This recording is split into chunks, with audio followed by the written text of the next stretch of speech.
അപ്പോൾ ആ ഒരു സമയത്ത് അമ്മയോട് ആ ഒരു ക്വിസ് മാസ്റ്റർ ആയിരിക്കുന്ന ആ ഒരു വ്യക്തി ഒരു ചോദ്യം ചോദിക്കാം, ഏറ്റവും ഇഷ്ടപ്പെട്ട നിറം എന്താണ്? അപ്പോൾ അമ്മ ഉത്തരം പറഞ്ഞത് നീല എന്നാണ്.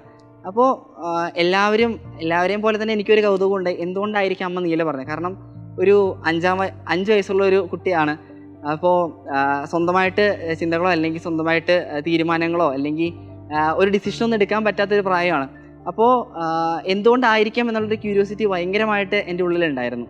അപ്പോൾ അമ്മ അതിനുള്ളൊരു ഉത്തരം പറഞ്ഞത്, മാതാവിൻ്റെ ആ ഒരു കാപ്പയുടെ കളർ നീലയാണ്, അപ്പോൾ അതുകൊണ്ടാണ് എനിക്ക് നീല കളർ ഭയങ്കര ഇഷ്ടം. അന്ന് തൊട്ട് എൻ്റെ ഒരു ലൈഫിൽ ഒരു ചേഞ്ച് വന്നത്, എൻ്റെ ലൈഫിൽ എൻ്റെ ഫേവറേറ്റ് കളറായിട്ട് ഞാൻ നീല അഡോപ്റ്റ് ചെയ്തു. അന്ന് എനിക്ക് വേറൊരു കാര്യം കൂടെ മനസ്സിലായി. അതായത് അമ്മ അത് പറഞ്ഞതിന് കാരണം ആ ഒരു നീല കളർ അമ്മയ്ക്ക് കൂടുതലായിട്ട് ഇഷ്ടപ്പെട്ടതുകൊണ്ടല്ല, മാതാവിൻ്റെ ആ ഒരു വസ്ത്രത്തിൻ്റെ നിറം അതായതുകൊണ്ടാണ്. കാരണം അമ്മയുടെ ഒരു പ്രയോറിറ്റി എന്ന് പറയുന്നത് മാതാവാണ്. മാതാവ് നീല ചൂസ് ചെയ്തുകൊണ്ട് അമ്മയെ നീല ചൂസ് ചെയ്തു.